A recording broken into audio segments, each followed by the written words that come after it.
Howdy neighbor, how is your garden growing? Me in my garden, I want to talk to you about what you can be growing in the month of September right here in the Sunshine State.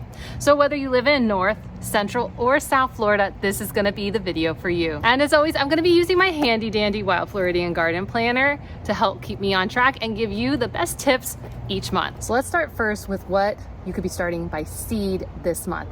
And this is going to be for North, Central, and South Florida this month. Everyone can be starting warm weather crops by seed.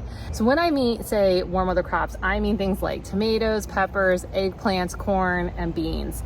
All those kind of crops that typically, if you were looking at kind of the classic northerners, they would be starting to be able to grow in spring and then have them produce their harvest in the summertime. But for us in Florida, we're doing our second round of warm weather crops in the year, in the late summer into fall. Because technically, right, September is summer up until we get towards like the 20th to 22nd, and then we get the fall equinox, and then we'll technically be officially in fall. So we get to have it both ways, and if you want to argue that this is fall, you are correct, and if you want to argue this is summer, you are correct. But whichever it is, let me talk you through some of the things you should be considering starting. So one of the big differences that I usually recommend for you guys when we're in the September planting period, when we're thinking about things like tomatoes, is planting the varieties, if you want them, that are bigger. And when I say bigger, I mean tomatoes that are going to be like 8 ounces, 12 ounces, 16 ounces. I guess you could go for ones that go to 32 ounces. That's like a 2-pound tomato. But this would be the time of year because the bugs, well, they're here, but as we go into the season later and later, the bug populations are going to drop, and that gives our plants time when they actually make that tomato to have time to finish the tomato before a critter or a bug gets to it. Now for me, I'm a simple gal. I kind of have only a couple of varieties that I'm starting this time. So I'm starting purple Cherokees or Cherokee purple seeds from Southern Exposure, and I'm doing 4th of July hybrids. The Cherokee purples are what would be a little bit bigger. These ones tend to get to about a pound for me. And then my 4th of July hybrids, which were well past 4th of July, they tend to be more in that 4 to 8 ounce, and they kind of sit around that 6 to 8 ounce time period when they're in ideal weather. Now you could start lots of different types of tomatoes. You could do anything with like grape tomatoes, cherry tomatoes, pear tomatoes, Everglades tomatoes. All of those will work at this time too. But if you've been hankering for those slicer tomatoes, this would be a really good time of year to start them. And if you guys remember, last month I actually recommended that many of you, especially North and Central Florida, get your seeds started.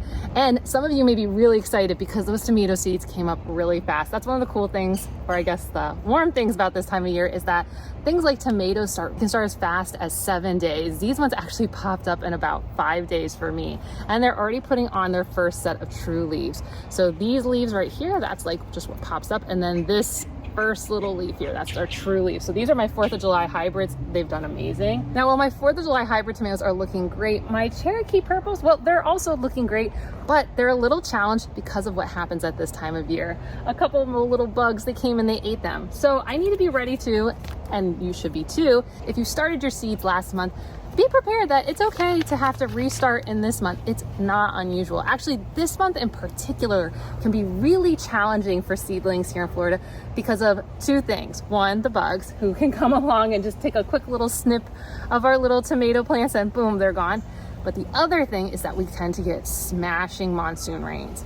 Now, Florida gets monsoon rains all throughout the summer. That is totally normal, getting those afternoon storms. September seems to be particularly good at having those days where we get 2 inches, 3 inches, 4 inches, 5 inches, 6 inches.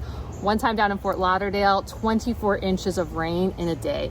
And no baby plant can handle that, which is why I recommend you guys always carry extra seeds. Either buy an extra packet or make sure you hold on to your seeds, because restarting your seeds in the month of September is totally normal. So if you haven't gotten your tomatoes started, but you need to get them restarted, don't feel bad. Me too. And here's the thing, if you are getting your seeds started this month and you want someone to show you step-by-step how to get your seeds started, I just did a video this last month where I took you step-by-step between tomatoes, peppers, corn, squash, beans, peppers, all of it. I show you step-by-step, and it's actually a video you can watch while you do it.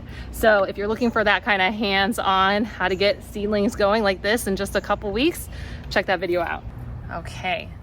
Simple, easy. Those are now reseeded. Speaking of the seeds that I started in that video, look at these. These are some of the peppers that I started. But I forgot to label them. I'll have to go back and check. I think these are the Charleston bells. But regardless, I mean, they're looking really good and they are getting ready to be up potted. And this may be one of the things that you need to be thinking about if you did start your seeds last month, is that you're ready to move them from these smaller containers into larger containers. And one of the things that you're gonna wanna be looking for when you're starting new seeds is that, are you seeing the roots starting to get to the edges, or is the plant 3 to 4 inches tall? Now it's time to move it into a bigger pot or move it out into the garden. But when it comes to my peppers and tomatoes, even though these are getting to a size where I could feel comfortable moving it out, it's not quite the right time of year. I want to give it a little bit more time before I go and pull out my hot weather crops and keep moving along. But if you are going to consider starting peppers this time of year, really consider doing kind of your milder peppers. You can still do hot peppers, but this is the time of year if you've been longing for those classic bell peppers or Hungarian wax peppers or banana peppers, get those started by seed now, because they're going to have time in this hot weather to get those seeds going really quickly. These only took about 7 days to get started from seed, which at other times of years, they could be up to 2 weeks. I think Northerners wait 2 to 3 weeks. My goodness, who's got time for that? Okay, I lost one right here. So let's get this little guy reseeded right now. Now, one of the choices you have when you've seeded trays is that, do you want to thin out a singular plant or do you want to try to transplant it? Now me, I don't have the confidence right now. I don't have the confidence right now to separate out my seedlings. So I am just going to go ahead and reseed by putting like just a couple seeds back in. These will start really fast. So even though they're a few weeks behind their brothers and sisters here, we're still well within the time. You know, I don't really like the way this one's been looking. I think it got squished aside. So I'm gonna throw these 2 little seeds right there. Boop. And actually, that brings me to one of my tips for you guys, is that if you're seeing something going wrong with your seedlings, like, don't be discouraged to restart. This is a time of year where your seeds are often starting in 4, 5, 6, 7, 10 days at most.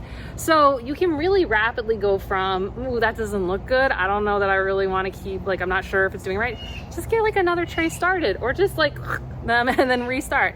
I actually had to do that this summer, and you probably didn't even realize it, is that in the video, some of the seeds that I started, well, I went on vacation the week immediately after, and some of them got way too leggy. And you know what I did? I just cleared them out and I restarted again, and boom, they're looking good. Okay, so we talked about starting tomatoes, we talked about peppers and doing milder types.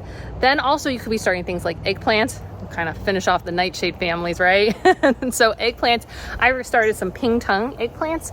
We're just going for 1 plant, so I've consolidated down to my 1 little tray of eggplants. And if you have recommendations for any of these warm weather crops or something that you feel works really well, please share down in the comments below, because all of these varieties, other than the 4th of July's, have all come from you throughout the years. They are not things I discovered necessarily on my own, but through hearing from you guys and other gardeners. So we got tomatoes, we got peppers, eggplants, and of course, beans, lots of beans. And there's so many types of varieties. Now this yard long beans, like these summer ones, these Puerto Rican black beans, they're not something I would get started right now. You technically could, but I wouldn't be starting them now because they're more of a summer crop. But there's a ton of just more of these milder beans, black beans, and I don't know, I just grow lots of black beans, honestly, because we eat so many black beans in my household.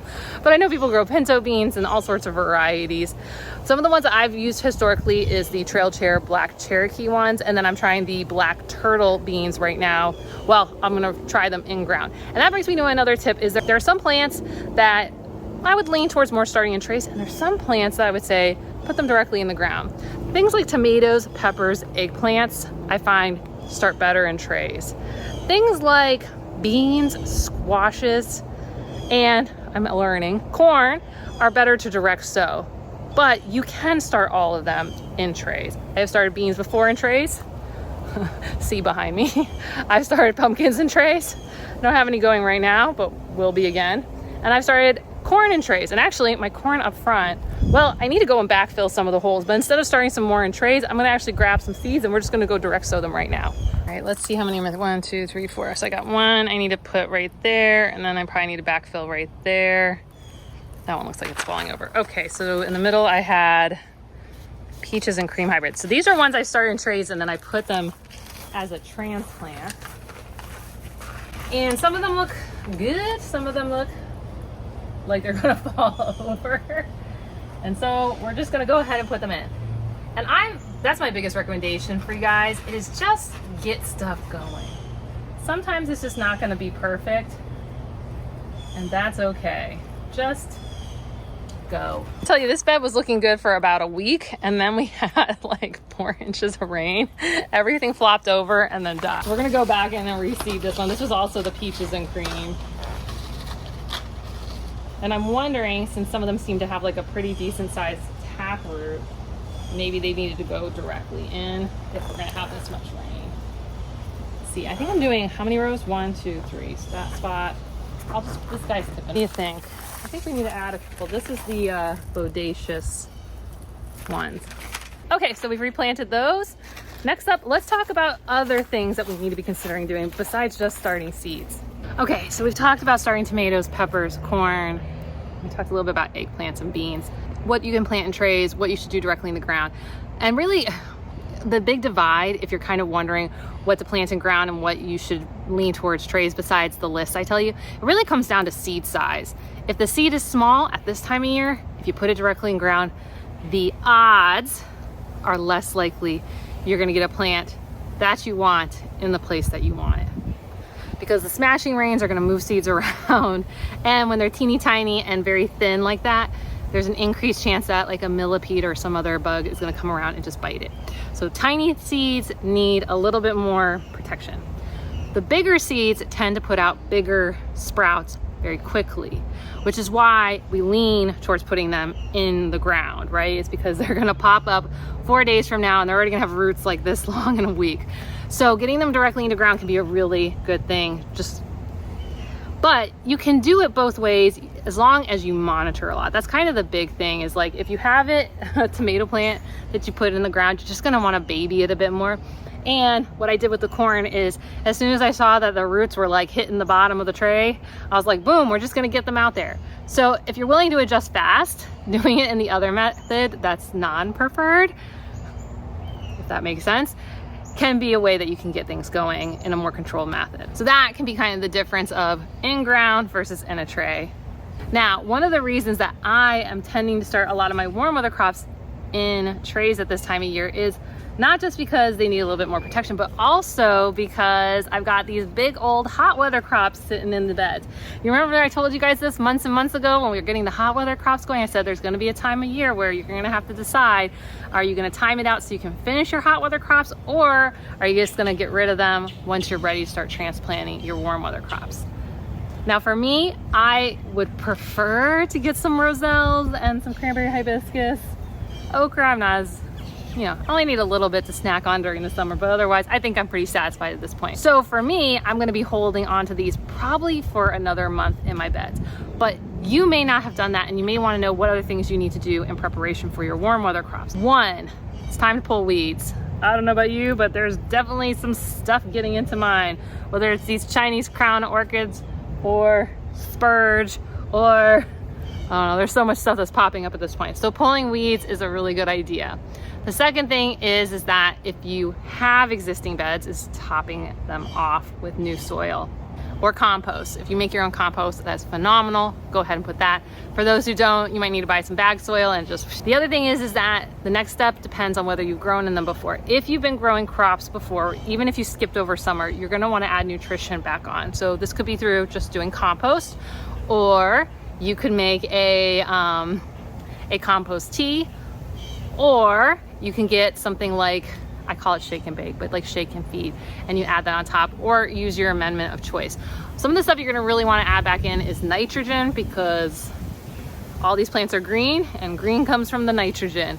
So you'll want a nitrogen fixture, but you also will want kind of like an all-purpose, all-around feeder if you had successful plants before, because they pulled a lot of stuff out there. Everything from calciums to potassiums to phosphates from your garden. So don't forget, pull the weeds, top the bed off, refertilize in your preferred method. The next thing you need to consider doing, especially as you're getting started into this classic crop season, is people in North Florida Beyond your warm weather crops, you could also be considering starting some of your cold weather crops. So you could be starting by seed. This would be on the very early end. Things like your brassicas. So that would be broccolis, cauliflowers, cabbages, kales, and Brussels sprouts. It's on the early side for me by about a month, but for you guys, because you're a little bit cooler, you're just a little bit cooler, you could get those started by seed. And that might be recommended because you want to make sure that you time it out, because I think it's like 90 to 100. I don't know, let me check. Because the idea is to time it out before you get the potential of too cold weather for your cold weather crops. Your frost temperatures and things like your Brussels sprouts is like 90 days. So that gets you September, October, November. And then that way, if we have a cold snap in December, you could have harvested potentially before then. So consider it in September. Now for us in Central Florida, it's a little still too warm. I don't need to really worry about a frost date because we kind of don't ever get frost here. Knock on wood, mulch. And then South Florida, you got a little bit longer. The other thing in North Florida is you could start getting your root crops growing. So this would be things like, I'll call it roots and bulbs. So things like your carrots and onions, those could also get started at this time of year. Remember, in general, roots and bulbs, you'll want to start in place. So things like beets, radishes, carrots, you should start directly wherever you're gonna go, even though the seeds are tiny. But things like onions, you can start in trays and then transplant out the little scallions later on.